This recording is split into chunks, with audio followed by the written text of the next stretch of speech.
ஒருவனுக்கு எல்லா புகழும் உரித்தாகுக.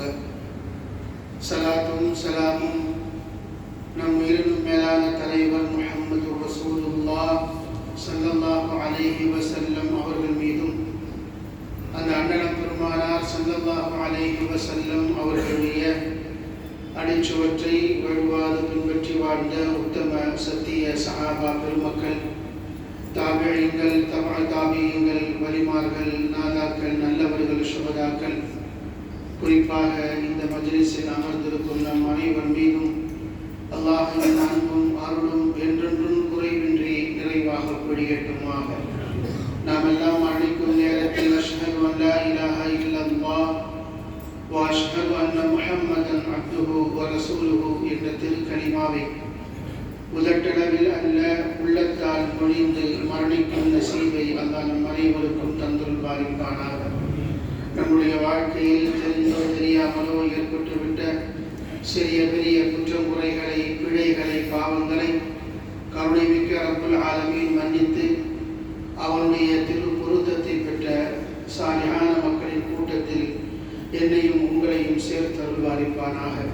நம்முடைய பெற்றோர்கள் யார் ஹயாத்தோடு இருக்கிறார்களோ அவர்களுக்கு சரீர சுகத்தையும் உடல் ஆஃபியத்தையும் நீண்ட ஆயுளையும் அல்லாஹ் தந்தருள்வாரிப்பானாக.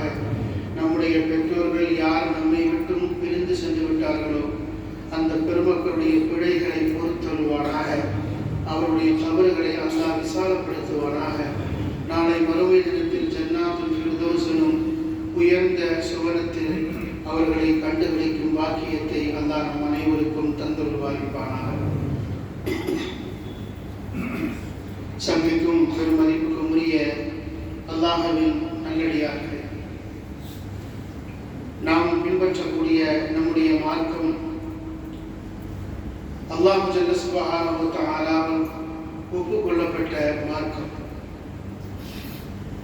இன்ன தீன இன்தல்லாஹில் இஸ்லாம் என்று அல்லாஹ் ஜல்ல சுப்ஹானஹு வ தஆலா திருமறையில் இதை அடிக்கோடிட்டு பேசுகிறார்.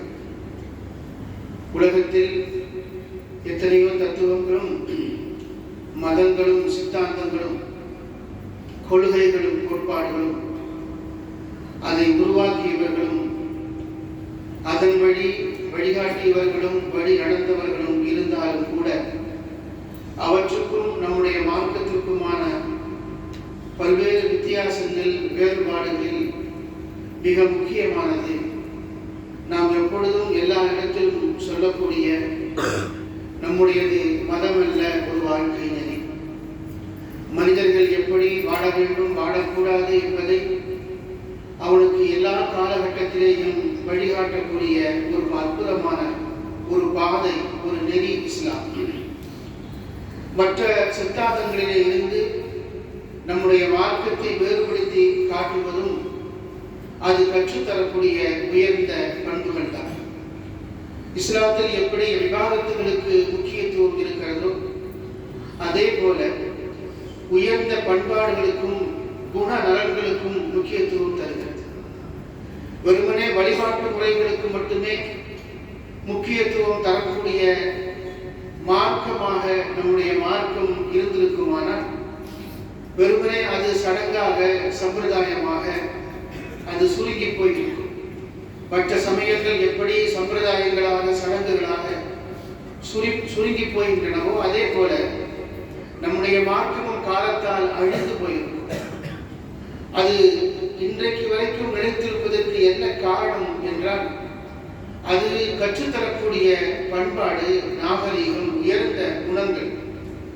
இதை பெருமானார் ஸல்லல்லாஹு அலைஹி வஸல்லம் அவர்கள் வழியாக அல்லாஹ் ஜல்ல சுப்ஹானஹு வ தஆலா திருமறையிலே நமக்கு உணர்த்தி காட்டுகிறார்.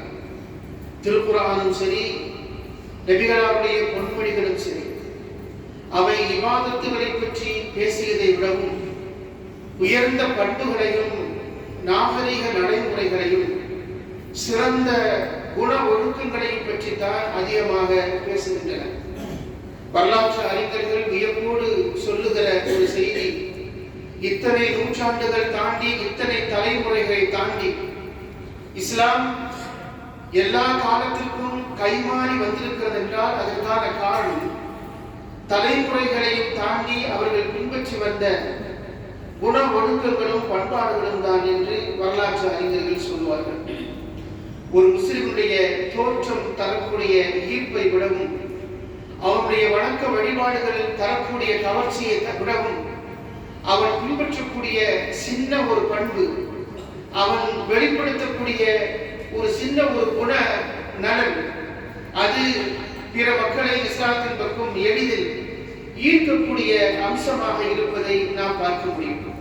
நபிகள் நாயகம் ரசூலுல்லாஹி ஸல்லல்லாஹு அலைஹி வஸல்லம் அவர்கள் ஒரு முறை இப்படி சொன்னார்கள், ஃபுதிஹத்துல் மதீனா பில் அஹ்லாக், நான் மதீனாவை எப்படி வெற்றி கொண்டேன் என்றால் உயர்ந்த நற்குணங்கள் வழியாக மதீனாவை வெற்றி கொண்டேன் என்று ரசூல் ஸல்லல்லாஹு அலைஹி வஸல்லம் அவர்கள் சொல்வதை நாம் பார்க்க முடியும். எனவே இபாதத்துகள் என்று சொல்லக்கூடிய வணக்க வழிபாடுகளை தாண்டி குண நலன்களாலும் உயர்ந்த பண்புகளாலும் நாகரிக நடைமுறைகளாலும் தான் இஸ்லாம் தலைமுறைகளை தாண்டி இந்த உலகத்தில் இன்றைக்கும் வெற்றிகரமான மதமாக திகழ்ந்து கொண்டிருக்கிறது, ஜொலித்துக் கொண்டிருக்கிறது. திருக்குர்ஆனுடைய 6000 சொச்சம் வசனங்களில் சுமார் 150 இருந்து 200க்கு சொச்சம் வசனங்கள் தான் இபாதத்துகளை குறித்தும் இபாதத்துடைய சட்டதிட்டங்களை குறித்தும் பேசுகின்றன. மீதம் இருக்கிற எல்லா வசனங்களும் உயர்ந்த பண்பாடு, நாகரிகம், கடைபிடிக்க வேண்டிய ஒழுங்கு முறைகள் என்று என்னென்ன இருக்கிறதோ ஒரு மனிதனை சிறந்த மனிதனாக அடையாளப்படுத்தக்கூடிய எல்லா குணநலன்களை குறித்தும் திருக்குர்ஆனில் நிறைய ஏராளமான வசனங்கள் பேசுகிறது. எந்த இடத்திலும் ஒரு முஸ்லிம் அவன் சிறந்த மனிதன் என்கிற நிலையிலே இருந்து கீழே அவன் இறங்கி சரிந்து விடக்கூடாது. எல்லா இடத்திலேயும் அதை நிரூபிக்க வேண்டிய, அதன் வழி இந்த மார்க்கத்தின் உயர்ந்த பண்பை உலகத்திற்கு சொல்ல வேண்டிய கடமையும் பொறுப்பும் ஒரு முஸ்லிமுக்கு இருக்கிறது. அவனுடைய பழகும் முறை, அவனுடைய அணுகும் முறை, அவனுடைய பேசும் தோரணை, அவனுடைய பண்பாட்டு முறைகள், அவன் கடைபிடிக்க வேண்டிய நேர்மை, எல்லா நேரத்திலும் சொல்ல வேண்டிய உண்மை, சகிப்புத்தன்மை, காப்பாற்றப்பட வேண்டிய வாக்குறுதிகள் என்று மனிதனை மனிதன் என்று அடையாளப்படுத்தக்கூடிய பண்புகள் என்று எவை இருக்கிறதோ எல்லா எத்திக்ஸ் என்று சொல்லக்கூடிய, வேல்யூஸ் என்று சொல்லக்கூடிய அத்தனை பண்புகளையும் எல்லா கட்டத்திலேயும் அவன் கடைபிடிக்க வேண்டும். நபிகள் நாயகம் ரசூலுல்லாஹி ஸல்லல்லாஹு அலைஹி வஸல்லம் அவர்கள் எப்படி வாழ்ந்தார்கள் 15 நூற்றாண்டுகளுக்கு முன்பு என்பதை இந்த நூற்றாண்டில் வாழுகிற ஒரு தலைமுறைக்கு சொல்வதாக இருந்தால் அது இந்த பண்பாடுகளை கடைபிடிப்பதன் வழியாக, நபிகளால் இப்படித்தான் வாழ்ந்தார்கள் என்பதை உலகிற்கு சொல்வதாக இருந்தால் புத்தகங்கள் வழியாக, துண்டு பிரசுரங்கள் வழியாக, உரைகள் வழியாக சொல்வதை விடவும் நடைமுறை பழக்கத்தின் வழியாக அவற்றை சொல்ல வேண்டும் என்பதைத்தான் நம்முடைய மார்க்கம் எல்லா இடத்திலேயும் சொல்லுகிறது. சட்ட நூல்கள் 4 வகையான நூல்கள் இருக்கிறது என்றால் அதில் ஒன்று மட்டும்தான் விவாதத்துகளை குறித்து, அவருடைய சட்டங்களை குறித்தும் பேசும். மிச்சம் இருக்கிற 3 நூல்களும் முஆஷராத் என்று சொல்லக்கூடிய, முஆமலாத் என்று சொல்லக்கூடிய பண்பாட்டு நடவடிக்கைகளுடைய முக்கியத்துவம், அதில் ஏற்படக்கூடாத சேதாரங்கள் என்பதை குறித்து நம்முடைய மார்க்கம் எல்லா இடத்திலேயும் சொல்லும். இஸ்லாம் என்று சொன்னாலே அதனுடைய மறுபெயர் நற்பண்பு என்றும் நற்குணம் என்றும் சொல்வதை நாம் பார்க்க முடியும். அல்லாஹ் சுப்ஹானஹு வ தஆலா திருமறையின் பல்வேறு வசனங்களில் முஸ்லிம்களை பார்த்து இந்த வசனங்களை சொல்வதை நாம் பார்க்க முடியும். வகூலு லின்னாஸி ஹுஸ்னா, மக்களிடத்தில் நல்ல முறையில் நடந்து கொள்ளுங்கள், மென்மையான முறையில் நடந்து கொள்ளுங்கள், நீதமான முறையில் நடந்து கொள்ளுங்கள், உண்மையை மற்றும் பேசுங்கள், நீங்கள் எல்லா இடத்திலேயும் இந்த நடவடிக்கைகளை நீங்கள் கடைபிடியுங்கள் என்று குர்ஆன் எல்லா இடத்திலேயும் திரும்ப திரும்ப பேசிக்கொண்டே இருக்கும். அடுத்தவர்களுடைய மனம் நோகாமல், மற்றவர்களை வேதனைப்படுத்தாமல், அவர்களுக்கு செய்ய வேண்டிய கடமைகளையும் உரிமைகளையும் சரியாக பார்த்து பார்த்து செய்ய வேண்டும். அப்படி செய்யவில்லை என்றால் அது குறித்து நாளை மறுமை தினத்தில் அல்லாஹ்விடத்தில் விசாரணைக்கு உட்படுத்தப்படும் என்கிற செய்திகளைத்தான் நபிகள் நாயகம் ரசூலுல்லாஹி ஸல்லல்லாஹு அலைஹி வஸல்லம் அவர்கள் இந்த உலகத்திலே இருந்து பிரியா விடைபெறுகிற பொழுது ஹஜ்ஜத்துல் விதா என்று சொல்லக்கூடிய அந்த இடத்தில் அரஃபா மைதானத்தில் ஆட்சிய வரலாற்று புகழ்மிக்க சொற்பொழிவுடைய சாரம் இதுவாகத்தான் இருக்கிறது. நபிகள் நாயகம் ரசூலுல்லாஹி ஸல்லல்லாஹு அலைஹி வஸல்லம் அவர்கள் சொன்னார்கள், அஹப்புன் நாஸி இலல்லாஹ், அல்லாஹ்வுக்கு மனிதர்களில் ஆக நேசத்திற்குரியவன் யார் என்றால் அன்ஃபஉஹும் லின்னாஸ், மனிதர்களுக்கு பயன்படும் விதமாக யார் வாழ்வானோ அவன் தான் அல்லாஹ்வுக்கு மிகவும் நெருக்கமானவன், நேசத்துக்குரியவன் என்று சொன்னார்கள். அதே போல பெருமானார் ஸல்லல்லாஹு அலைஹி வஸல்லம் இன்னொரு சந்தர்ப்பத்தில் சொல்கிற பொழுது, அஹப்புல் அமாலி இலல்லாஹ், அல்லாஹ்வுக்கு மிகவும் பிடித்தமான அமல்கள் எது என்று சஹாபாக்களிடத்திலே ஒரு சந்தர்ப்பத்தில் கேட்டார்கள். அலா உஸ்பிருக்கும், உங்களுக்கு நான் சொல்லட்டுமா, தெரிவிக்கட்டுமா என்று சொல்லக்கூடிய செய்திகள் எல்லாமே இந்த பண்பாடுகளையும் குண ஒழுக்கங்களையும் தான் சஹாபாக்களுக்கு பெருமானார் ஸல்லல்லாஹு அலைஹி வஸல்லம் அவர்கள் இந்த கேள்வியின் வழியாக போதித்திருக்கிறார்கள்.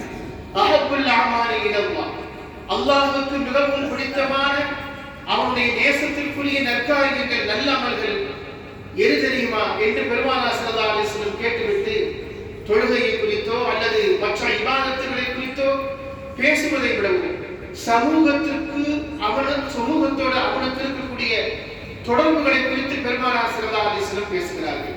நான் ஆரம்பத்திலே வாசித்திருக்கக்கூடிய அந்த ஹதீஸை நான் இங்கே மீண்டும் நினைவூட்டுகிறேன். பெருமானார் ஸல்லல்லாஹு அலைஹி வஸல்லம் சொன்னார்கள், அன் துத்ஹிலஹு அலா கல்பி முஸ்லிம் சூரா, ஒரு முஸ்லிம் சகோதரருடைய உள்ளத்தில் மகிழ்ச்சியை விளைவித்தல் அல்லாஹ்வுக்கு மிகவும் பிடித்தமான அமல் என்று ரசூலுல்லாஹி ஸல்லல்லாஹு அலைஹி வஸல்லம் சொன்னார்கள். ஒரு முஸ்லிம் இன்னொரு முஸ்லிமை வெறுப்புக்குரியவனாக, அவனுடைய கோபத்தை சம்பாதிக்கக்கூடியவனாக இருந்து விடாமல் அவருடைய உள்ளத்தில் ஏதோ ஒரு வகையில் மகிழ்ச்சியை வெளிப்படுத்த வேண்டும் என்கிற செய்தியை முஹம்மது ஸல்லல்லாஹு அலைஹி வஸல்லம் அவர்கள் இந்த இடத்தில் நமக்கு நினைவூட்டுகிறார்கள். அந்த வார்த்தையை அத்தோடு நிறுத்திவிடவில்லை, மேலும் பல செய்திகளை பெருமானார் ஸல்லல்லாஹு அலைஹி வஸல்லம் சொல்கிறார்கள்.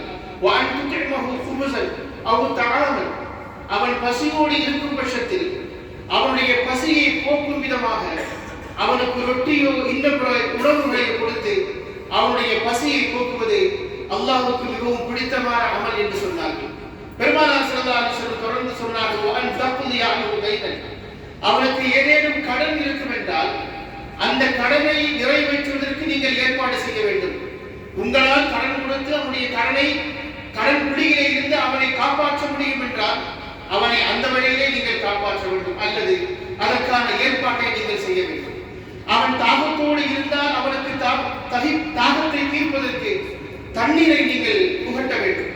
பெருமானார் ஸல்லல்லாஹு அலைஹி வஸல்லம் அடுத்து சொன்னார்கள், அவன் பசியோடு இருந்தால் அவனுக்கு உணவு வழங்க வேண்டும். அவனுக்கு உடுத்துவதற்கு சரியான ஆடை இல்லாத பட்சத்தில் அவனுக்கு சிறந்த ஆடையை நீங்கள் வழங்க வேண்டும் என்று ரசூலுல்லாஹி ஸல்லல்லாஹு அலைஹி வஸல்லம் அவர்கள் சமூகத்தில் நம்மோடு இணைந்து வாழக்கூடிய சக மனிதனுக்கு நம்மால் எந்தெந்த வகையிலெல்லாம் உதவிகளையும் ஒத்தாசைகளையும் செய்து அவனை மகிழ்ச்சியாக வைத்திருக்க முடியுமோ அது அனைத்தையும் சிறந்த அமல் என்று ரசூலுல்லாஹி ஸல்லல்லாஹு அலைஹி வஸல்லம் அவர்கள் நமக்கு இந்த இடத்தில் இந்த செய்தியின் வழியாக நமக்கு சொல்லி காட்டுகிறார்கள்.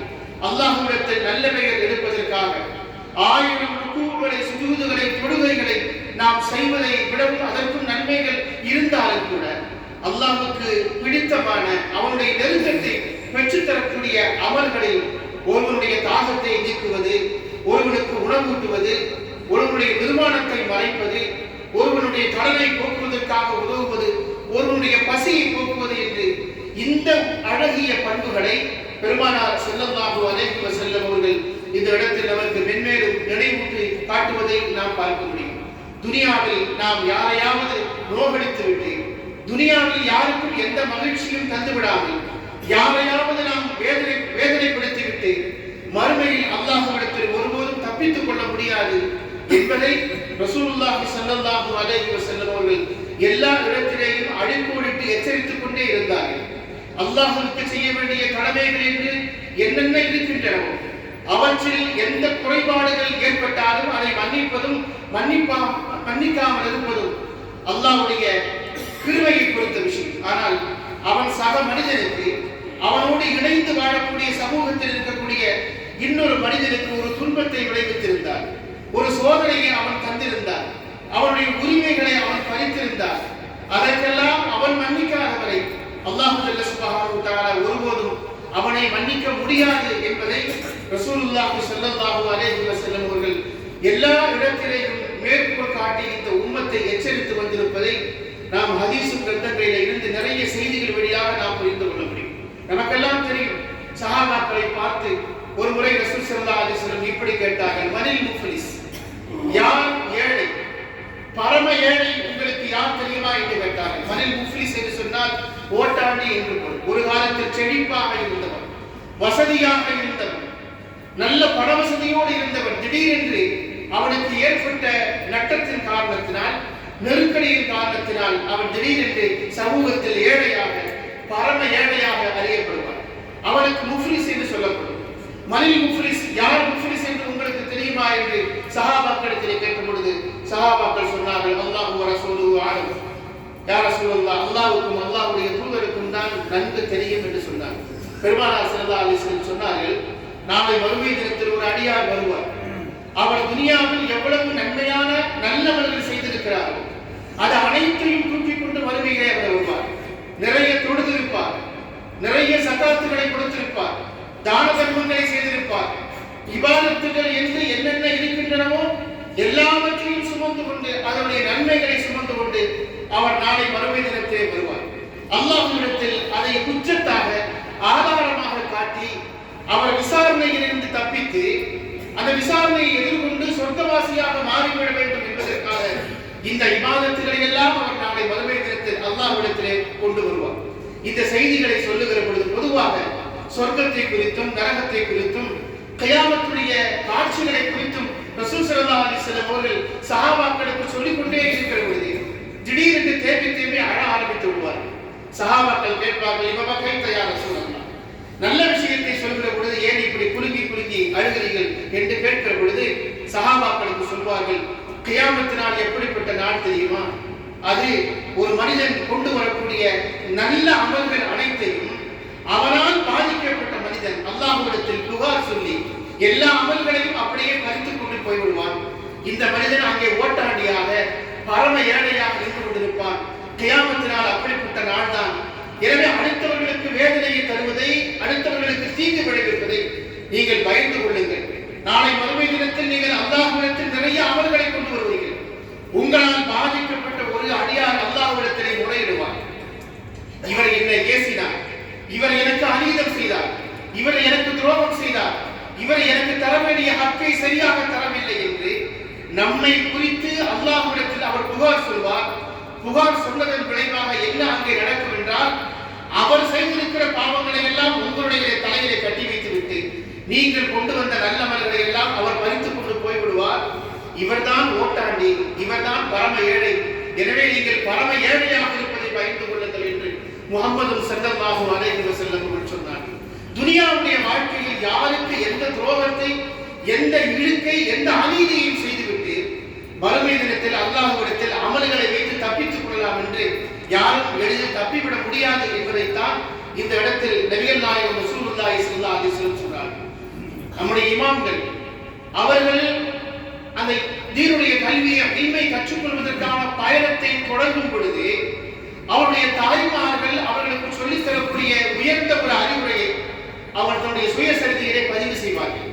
நான் இந்த ஊருக்கு பக்தாதுக்கு அல்லது மதீனாவுக்கு நான் இல்மை தேடி என் தாயார் என்னை அனுப்புகிற பொழுது எனக்கு இப்படி எல்லாம் அறிவுரை சொன்னார்கள் என்று அந்த அறிவுரைகளை சொல்வார்கள். அந்த அறிவுரைகளை இமாம்களுக்கு எல்லா தாய்மார்களும் சொல்லித் தரக்கூடிய ஒரு முக்கியமான ஒரு அறிவுரை, அந்த பிள்ளையை பார்த்து தாய் சொல்லக்கூடிய வார்த்தை, நாளை மறுமை தினத்தில் உனக்கு எதிராக அல்லாஹ்விடத்தில் யாரும் புகார் சொல்லிவிடக் கூடாது, உனக்கு எதிராக யாரும் அல்லாஹ்விடத்தில் கம்ப்ளைண்ட் பண்ணக்கூடாது. அப்படி ஒரு வாழ்க்கையை நீ வாழ வேண்டும். யாருக்கும் இந்த உலகத்தில் அநீதியை நீ நிகழ்த்திவிடக் கூடாது என்று எங்கள் தாய்மார்கள் எங்களுக்கு அறிவுரை சொல்லி அனுப்புவார்கள். நாம் யோசித்து பார்க்க வேண்டும்.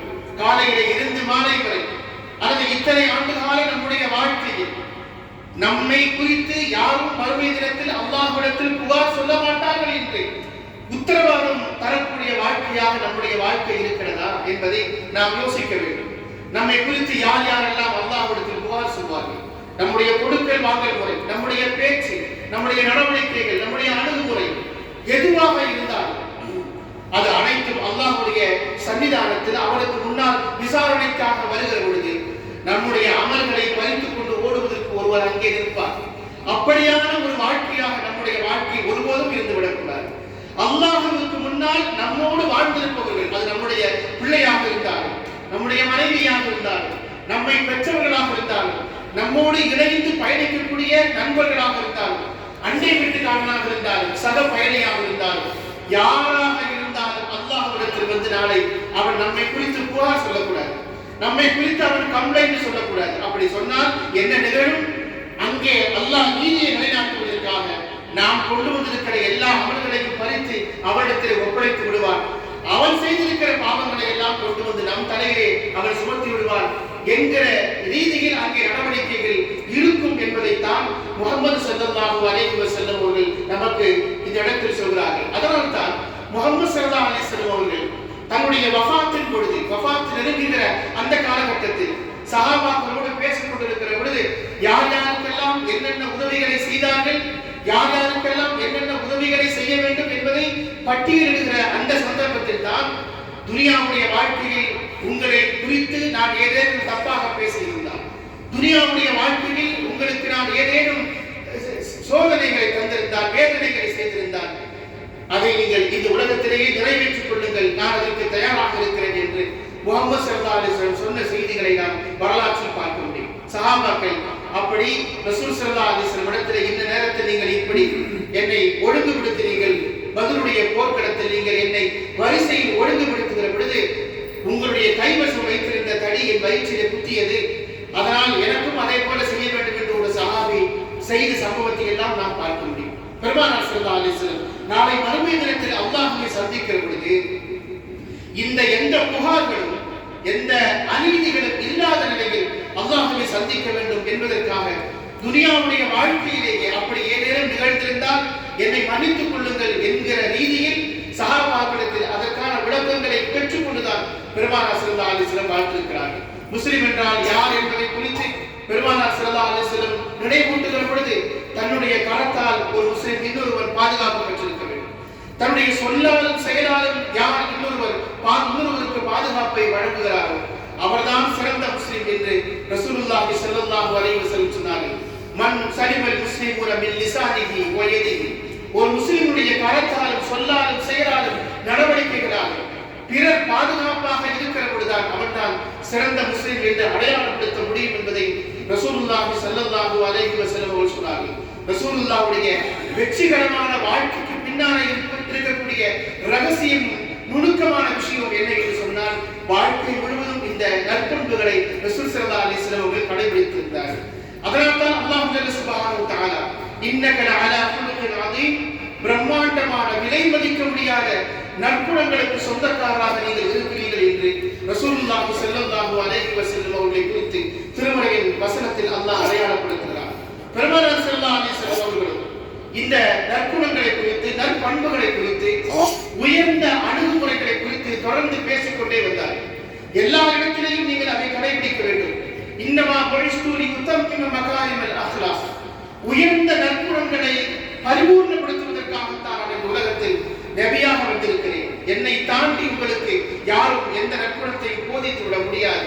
இந்த உலகத்தில் எது எதெல்லாம் நற்பண்புகள் இருக்கிறதோ எல்லாவற்றையும் உங்களுக்கு போதிப்பதற்காக நான் இறைத்தூதராக அனுப்பப்பட்டிருக்கிறேன் என்று முஹம்மது ஸல்லல்லாஹு அலைஹி வஸல்லம் சொன்னார்கள். அல்லாஹ் ஜல்ல சுப்ஹானஹு வ தஆலா அவர்களுக்கு அந்த ஒழுக்கத்தையும் அந்த ஞானத்தையும் கற்றுக் கொடுத்தார். அதை ஒருமுறை இப்படி சொன்னார்கள், அல்லமனி ரப்பி வ அஹ்ஸன தஅலீமி, அல்லாஹ் தான் எனக்கு ஞானத்தையும் அறிவாற்றலையும் கற்றுக் கொடுத்தான். அதை அவன்தான் நெறிப்படுத்தினான், அதை அவன்தான் ஒழுங்குபடுத்தினான்.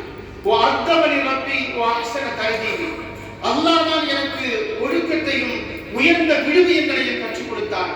அவன்தான் அதை நெறிப்படுத்தினான், அவன்தான் அதை ஒழுங்குபடுத்தினான் என்று முஹம்மது ஸல்லல்லாஹு அலைஹி வஸல்லம் அவர்கள் ஒரு சந்தர்ப்பத்தில் நமக்கு சொல்லி காட்டுகிறார்கள். அந்த உயர்ந்த குணங்கள் தான் ரசூலுல்லாஹி ஸல்லல்லாஹு அலைஹி வஸல்லம் அவர்களை எல்லா இடத்திலேயும் உயர்ந்த பண்பாளராக அடையாளப்படுத்தியது. சஹாபா பெருமக்கள் ரசூலுல்லாஹ்வுடைய குணத்தை பற்றி பேசுகிற இடத்தில் இப்படி சொல்வார்கள், ஒரு செய்தியை சொல்கிறார்கள். லம் யகுன் ரசூலுல்லாஹி ஸல்லல்லாஹு அலைஹி வஸல்லம், ரசூல் ஸல்லல்லாஹு அலைஹி வஸல்லம் அவர்கள் இப்படி இருக்கவில்லை. ஃபாஹிஷன் வலா முத்தஃபஹிஷன் வலா ஸஹாபன் ஃபில் அஸ்வாக், பெருமானார் ஸல்லல்லாஹு அலைஹி வஸல்லம் அவர்கள் ஆபாசமான வார்த்தைகளை பேசக்கூடியவராக, கெட்ட வார்த்தைகளை பயன்படுத்தக்கூடியவராக, அதே போல கடை வீதிகளில் கூச்சல் போட்டு பேசக்கூடியவராக ரசூல் ஸல்லல்லாஹு அலைஹி வஸல்லம் அவர்கள் ஒருபோதும் இருக்கவில்லை. வலா யஜ்ஸி பிஸ்ஸய்யிஅத்தி அஸ்ஸய்யிஅத, யாராவது ரசூல் ஸல்லல்லாஹு அலைஹி வஸல்லம் அவர்களுக்கு தீங்கு விளைவித்தால் அதே போன்று அதற்கு பகரமாக பெருமானார் ஸல்லல்லாஹு அலைஹி வஸல்லம் ஒருபோதும் தீங்கு விளைவித்ததில்லை, யாரையும் சபித்ததில்லை, யாரை குறித்து பெருமானார் ஸல்லல்லாஹு அலைஹி வஸல்லம் குறை பேசியதில்லை என்றெல்லாம் சஹாபாக்கள் சொல்லி கடைசியில் இப்படி சொல்கிறார்கள், வலாக்கின் யஅஃபு வ யஸ்ஃபஹு. ரசூல் ஸல்லல்லாஹு அலைஹி வஸல்லம் அவர்கள் சகிப்புத்தன்மையோடு நடந்து கொள்வார்கள். ரசூல் ஸல்லல்லாஹு அலைஹி வஸல்லம் அவர்கள் அந்த இடத்தில் அவர்களை மன்னிப்பவராக இருந்தார்கள் என்று பெருமானார் ஸல்லல்லாஹு அலைஹி வஸல்லமுடைய அந்த உயர்ந்த பண்பாட்டையும் உயர்ந்த குணத்தையும் சஹாபா பெருமக்கள் சொல்கிறார்கள். எல்லா இடத்திலும் எல்லா மனிதர்களும் எல்லா சந்தர்ப்பத்திலும் ஹிதாயத்தை பெற வேண்டும் என்கிற பேராசை ரசூலுல்லாஹி ஸல்லல்லாஹு அலைஹி வஸல்லம் இருந்தது. யாரும் கெட்ட மனிதர்களாக வாழ்ந்து விடக்கூடாது, யாரும் மோசமான மனிதர்களாக வாழ்ந்து விடக்கூடாது, யாரும் பாவம் செய்யக்கூடியவர்களாக இருந்து விடக்கூடாது, தீமையின் பாதையில் யாரும் சென்று விடக்கூடாது, எல்லோருக்கும் ஹிதாயத்து கிடைக்க வேண்டும் என்கிற ஒரே சிந்தனை தான் ரசூலுல்லாஹி ஸல்லல்லாஹு அலைஹி வஸல்லம் அவர்களை குறித்து இருந்தது என்பதை அல்லாஹ் ஜல்ல சுப்ஹானஹு வ தஆலா ஹரீஸுன் அலைக்கும் பில் முஃமினீன ரഊஃபுர் ரஹீம் என்று அல்லாஹ் ஜல்ல சுப்ஹானஹு வ தஆலா இந்த வசனத்தின் வழியாக பெருமானாரை அறிமுகப்படுத்துவதை நாம் பார்க்கிறோம். சஹாபாக்களுக்கும் ரசூலுல்லாஹ் இந்த பண்பை தான் கற்றுக் கொடுத்தார்கள். யாரையும் பழிவாங்க கூடாது, யாரையும் சபிக்க கூடாது, சந்தர்ப்பம் கிடைக்கிற பொழுதெல்லாம் இரட்டை முகத்தோடு நடக்கக்கூடாது என்கிற உயர்ந்த பண்பை தான் பெருமானார் ஸல்லல்லாஹு அலைஹி வஸல்லம் சஹாபாக்களுக்கும் சொல்லிக் கொடுத்தார்கள். மக்காவில் தனி பெரும்பான்மையாக முஸ்லிம்கள் இருந்த ஒரு காலகட்டம், ஃபத்ஹ் மக்கா என்று சொல்லக்கூடிய அந்த மக்கா வெற்றி கொள்ளப்பட்ட ஒரு சந்தர்ப்பத்தில் பெருமானார் ஸல்லல்லாஹு அலைஹி வஸல்லம் அவர்கள் சஹாபாக்களுக்கு உரையாற்றுகிறார்கள். அந்த சந்தர்ப்பத்தில் சில பேருக்கு மன்னிப்பு வழங்க வேண்டும், சில பேருக்கு மன்னிப்பு வழங்கக்கூடாது என்று பத்ர் முடிந்த கட்டத்திலேயே ரசூல் ஸல்லல்லாஹு அலைஹி வஸல்லம் அவர்கள் அறிவித்திருந்தார்கள். ரசூலுல்லாஹ்வுடைய புறத்திலே இருந்து மன்னிப்பு கிடைக்காதோ என்கிற காரணத்தினால் அபூஜஹலுடைய பிள்ளை இக்ரிமா ரலியல்லாஹு தஆலா அவர்கள் மக்காவை விட்டு வெகு தூரத்திற்கு சென்றிருந்தார்கள். பின்னால் அவர்களுக்கு ரசூலுல்லாஹ்வுடைய சபைக்கு வருமாறு அழைப்பு விடுக்கப்படுகிறது. அப்படி அழைப்பு விடுக்கப்படுகிற தகவல் ரசூலுல்லாஹ்வுக்கு சொல்லப்படுகிறது. இக்ரிமா உங்கள் சபைக்கு வருகிறார், உங்கள் கைகளை பிடித்து இஸ்லாத்தை தழுவுவதற்கு அவர் விரும்புகிறார் என்கிற தகவல் சொன்ன மாத்திரத்தில் முஹம்மது ஸல்லல்லாஹு அலைஹி வஸல்லம் அவர்கள் சஹாபாக்களை ஒன்று திரட்டி ஒரு மஜ்லிஸை உருவாக்கி அந்த இடத்திலே சொன்னார்கள், சயதுகுலு அலைக்கும் இக்ரிமா, இப்பொழுது நமக்கு மத்தியிலே இக்ரிமா வருவார், அபூஜஹலுடைய பிள்ளை இக்ரிமா வருவார், லா தசுப்பு அபாஹு, அவருடைய தந்தையை அவருக்கு முன்னால் ஒருபோதும் நீங்கள் திட்டாதீர்கள், வசவுகளை நீங்கள் ஒருபோதும் சொல்லாதீர்கள் என்று சொன்னார்கள். திட்டுவதற்கும் வசவுக்கும் சாபத்திற்கும் தகுதியான ஆள் தான் அபூஜஹல். பெருமானார் ஸல்லல்லாஹு அலைஹி வஸல்லம் அவருடைய தொல்லை தாங்க முடியாமல் ஒரு கட்டத்தில் இப்படி சொன்னார்கள், ஃபிரௌன் ஹாதிஹில் உம்மா, இந்த உம்மத்தின் ஃபிரௌனாக இருக்கிறார் அபூஜஹல் என்று சொன்னார்கள். அப்படி சொன்ன அந்த அபூஜஹலுடைய மகனார் இக்ரிமா ரலியல்லாஹு தஆலா அவர்கள் ரசூலுல்லாஹ்வுடைய சபைக்கு வருகிறார் என்ற தகவல் கிடைத்த மாத்திரத்தில் முஹம்மது ஸல்லல்லாஹு அலைஹி வஸல்லம் சஹாபாக்களுக்கு சொன்ன வார்த்தை, லா சயதுகுலு அலைக்கும் இக்ரிமா, இக்ரிமா இந்த சபைக்கு வர இருக்கிறார், அவரை நீங்கள் அவருடைய தந்தையை நீங்கள் ஒருபோதும் திட்டாதீர்கள். ஃபைன்ன சப்பக்கும், ஒருவேளை நீங்கள் அவருடைய தந்தையை ஏசினீர்கள் என்றால், அவருடைய கெட்ட வார்த்தைகளால் அவருடைய தந்தை நீங்கள் வசைபாடுகிறீர்கள் என்றால், யூதியில் ஹய்யவுல் மையத், ஹயாத்தோடு இருக்கிற அவருடைய பிள்ளைக்குத்தான் அது வேதனையை திருப்பே தவிர இறந்து போயிருக்கிற அபூஜஹலை அது எந்த வகையிலும் பாதிக்காது. எனவே அவருடைய தந்தையை அவருக்கு முன்னால் நீங்கள் திட்டாதீர்கள் என்று ரசூல் ஸல்லல்லாஹு அலைஹி வஸல்லம் சொன்னார்கள். பெருமானார் ஸல்லல்லாஹு அலைஹி வஸல்லம் அவர்கள் தாங்கள் எந்த குண ஒழுக்கங்களை கடைபிடித்தார்களோ அதே போன்று ஒரு குண ஒழுக்கங்களை பின்பற்றக்கூடிய உயர்ந்த சமூகத்தை சஹாபாக்கள் வழியாக இந்த உலகத்திற்கு சொல்லி இருப்பதை நாம் பார்க்க முடியும். அதே போல நீங்கள் 3 பேர் அமர்ந்திருக்கிற பொழுது 2 பேர் மட்டும் ரகசியம் பேசாதீர்கள். ரசூல் ஸல்லல்லாஹு அலைஹி வஸல்லம் அவர்கள் சொல்லி இருக்கிற ஒரு அற்புதமான ஒரு செய்தி இது. 3 பேர் உட்கார்ந்து இருக்கிற ஒரு சபை, அல்லது 4 பேர் உட்கார்ந்து இருக்கிற சபை, அல்லது 5 பேர் உட்கார்ந்து இருக்கிற சபை, அவர்களுக்குள்ளேயே பேசிக் கொண்டிருக்கிற பொழுது 2 பேர் மட்டும் தனியாக ரகசியம் பேசாதீர்கள். அது மற்ற தோழர்களுக்கு மத்தியில், மற்ற சகோதரர்களுக்கு மத்தியிலே மனதுக்குள்ளே ஒரு வேதனையை, ஒரு சந்தேகத்தை அது ஏற்படுத்தும். நம்மை குறித்து தான் பேசுகிறார்களோ, அல்லது அவர்கள் பேசுகிற அந்த செய்தியை கேட்பதற்கு தகுதி இல்லாதவராக நாம் இருக்கிறோமோ என்கிற சந்தேகத்தை இன்னொரு சகோதரருக்கு ஏற்படுத்திவிடும் என்கிற காரணத்தினால் முஹம்மது ஸல்லல்லாஹு அலைஹி வஸல்லம் அவர்கள் இந்த செய்தியை இந்த இடத்தில் நமக்கு உணர்த்தி காட்டுகிறார்கள். இப்படி நிறைய செய்திகள் சஹாபாக்கள் யாராவது சோர்வாக இருந்தால், கவலையாக இருந்தால் அதை தனியாக அடையாளம் காண்பார்கள். அவர் ஏன் சோகமாக இருக்கிறார், அவன் ஏன் வருத்தத்தில் இருக்கிறார், அவருக்கு என்ன பிரச்சனை என்று அவருடைய முகக்குறிப்பை பார்த்து அடையாளம் கண்டுபிடித்து அதை நீக்குவதற்கு என்ன ஏற்பாட்டை செய்ய வேண்டுமோ அதை முஹம்மது ஸல்லல்லாஹு அலைஹி வஸல்லம் அவர்கள் நிகழ்த்தி இருக்கிறார் என்று நாம் பார்க்க முடியும். அபூ உமாமா என்று சொல்லக்கூடிய ஒரு சஹாபி, அவர் பள்ளிவாசலிலே உட்கார்ந்து இருக்கிறார், சோகமாக உட்கார்ந்து இருக்கிறார், கன்னத்தில் கை வைத்து உட்கார்ந்து இருக்கிறார். தொழுகை நேரத்தில் மட்டுமல்ல, தொழுகை அல்லாத நேரத்திலும் அவர் அப்படி உட்கார்ந்து இருக்கிறார். ரசூல் ஸல்லல்லாஹு அலைஹி வஸல்லம் இதை கவனிக்கிறார். ஒரு சிறந்த தலைவனுக்கு உண்டான ஒரு தலைமை பண்பு. அந்த பண்பை பெருமானார் ஸல்லல்லாஹு அலைஹி வஸல்லம் வெளிப்படுத்துகிறார்கள். அபூ உமாமாவை பக்கத்திலே அழைத்தார்கள். யா அபா உமாமா அராக ஹஸீனன் வ ஜாலிஸன் ஃபீ கைரி வக்தி ஸலாத். தொழுகை அல்லாத நேரத்தில் கூட கன்னத்திலே கை வைத்துக் கொண்டு சோகமாக உட்கார்ந்திருக்கிறீர்கள், உங்களுக்கு என்ன பிரச்சனை என்று கேட்கிறார். பெருமானார் ஸல்லல்லாஹு அலைஹி வஸல்லம் அவர்கள் அதை கண்டுகொள்ளாமல் போயிருக்கலாம், அல்லது யார் எப்படி போனால் இருக்கின்ற என்று அவர்கள் பெருமானார் ஸல்லல்லாஹு அலைஹி வஸல்லம் போயிருக்கலாம். ஆனால் அவரை அழைத்து பக்கத்திலே அழைத்து தலையிலே கடமை கொடுத்து தோளிலே கை போட்டு அணுக்கமாக நெருக்கமாக அவரிடத்திலே பெருமானார் ஸல்லல்லாஹு அலைஹி வஸல்லம் அக்கறையோடு கேட்கிறார்கள், என்ன பிரச்சனை உங்களுக்கு, ஏன் முகம் வாட்டமாக இருக்கிறது, சோகமாக இருக்கிறது என்று கேட்டபொழுது அவர் சொன்னார், யா ரசூலல்லாஹ் ஜஅலதனி உமூம் வ துயூன், எனக்கு கொஞ்சம் கடன் இருக்கிறது, அந்த கடனை எப்படி திருப்பி அடைப்பது என்று எனக்கு தெரியவில்லை, அதற்கு ஏதாவது ஏற்பாடு செய்ய முடியுமா, அதை நினைக்கிற பொழுது ரொம்ப கவலையாக இருக்கிறது, அதனால் தான் சோகமாக இருக்கிறேன் என்று சொன்ன பொழுது முஹம்மது ஸல்லல்லாஹு அலைஹி வஸல்லம் சஹாபாக்களிடத்திலே சொல்லி அந்த கடனை அடைப்பதற்குண்டான ஏற்பாட்டை செய்கிறார்கள். அத்தோடு பெருமானார் ஸல்லல்லாஹு அலைஹி வஸல்லம் நின்று விடவில்லை, அவர்கள் வழியாக இந்த உம்மத்திற்கு ஒரு துஆவையும் கற்றுக் கொடுக்கிறார்கள். இந்த துஆவை நீங்கள் ஓதி மாறுங்கள், நீங்கள் நிரந்தரமாக அல்லாஹ்வின் மீது நம்பிக்கை வைத்து இந்த துஆவை நீங்கள் ஓதி வந்தால் உங்கள் வாழ்நாளில் ஒருபோதும் நீங்கள் கடனை சந்திக்காத, கடன் நெருக்கடிக்கு ஆளாகாத ஒரு சூழ்நிலையை அல்லாஹ் சுப்ஹானஹு வ தஆலா உங்களுக்கு ஏற்படுத்துவான் என்று முஹம்மது ஸல்லல்லாஹு அலைஹி வஸல்லம் சொன்னார். நமக்கெல்லாம் தெரிந்த ஒரு துஆ தான், அல்லாஹும்ம இன்னி அஊது பிக மினல் ஹம்மி வல் ஹஸன். இறைவா, துக்கத்திலே இருந்தும் கவலைகளில் இருந்தும் நான் உன்னிடத்திலே பாதுகாப்பு தேடுகிறேன். எதிர்காலத்தில் வரக்கூடிய கவலைகள், நிகழ்காலத்தில் நிகழ்ந்துவிட்ட துக்கம், இரண்டிலே இருந்தும் நான் உன்னிடத்திலே பாதுகாப்பு தேடுகிறேன். வ அஊது பிக மினல் ஜுப்ரி வல் புக்ல், கோழைத்தனத்திலே இருந்தும் கஞ்சத்தனத்திலே இருந்தும் இறைவா நான் பாதுகாப்பு தேடுகிறேன். வ அஊது பிக மினல் அஜ்ஸி வல் கஸ்ல், இயலாமையிலே இருந்தும் சோம்பேறித்தனத்திலே இருந்தும் இறைவா நான் உன்னிடத்திலே பாதுகாப்பு தேடுகிறேன். கடைசியாக பெருமானார் ஸல்லல்லாஹு அலைஹி வஸல்லம் சொன்னார்கள், வ அஊது பிக மின் வலபத்தி தைனி வ கஹர் ரிஜால், தீராத கடன் தொல்லைகளில் இருந்தும் மற்றவர்கள் என்னை ஆதிக்கம் செலுத்துவதிலே இருந்தும் இறைவா நான் பாதுகாப்பு தேடுகிறேன் என்று இந்த துஆவை எனக்கு கற்றுக் கொடுத்தார்கள். வாழ்நாள் முழுவதும் நான் இந்த துஆவை ஓதினேன். இறக்கும் வரைக்கும் எனக்கு ஒருபோதும் கடனும் ஏற்படவில்லை, வேறு யாரும் என் மீது ஆதிக்கம் செலுத்தவும் இல்லை, யாருக்கு முன்னாலும் நான் தோற்று போகவும் இல்லை என்று அபூ உமாமா ரலியல்லாஹு தஆலா அன்ஹு அவர்கள் இந்த இடத்தில் இந்த துஆவுக்கு விளக்கமாக அவர்கள் வாக்குமூலம் கொடுப்பதை நாம் பார்க்க முடியும். பெருமானார் ஸல்லல்லாஹு அலைஹி வஸல்லம் இத்தகைய உயர்ந்த பண்பாடுகளை தான், உயர்ந்த நாகரிகங்களை தான் சஹாபாக்களுக்கு எல்லா இடத்திலேயும் கற்றுக் கொடுத்திருக்கிறார்கள். அதை பின்பற்றி நாம் வாழ வேண்டும்.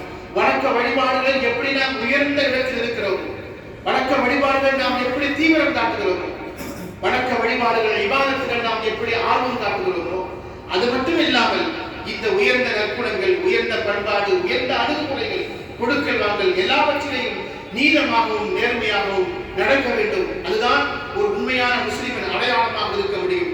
அதன் வழியாகத்தான் இஸ்லாத்தை இன்னொரு சமூகத்திலிருந்து நாம் அறிமுகப்படுத்த முடியும். அதன் வழியாகத்தான் ரசூலுல்லாஹ்வுடைய சிறந்த உம்மத்தாக நாம் இம்மையிலும் மறுமையிலும் ஜெயிக்க முடியும். அல்லாஹ் சுப்ஹானஹு வ தஆலா அத்தகைய வெற்றிகரமான முஸ்லிமாக என்னையும் உங்களையும் ஆக்கி அருள்வாளிப்பானாக. வாஹிரு தஅவானா அல்ஹம்துலில்லாஹி ரப்பில் ஆலமீன். அஸ்ஸலாமு அலைக்கும் வ ரஹ்மத்துல்லாஹி தஆலா வ பரகாத்துஹு.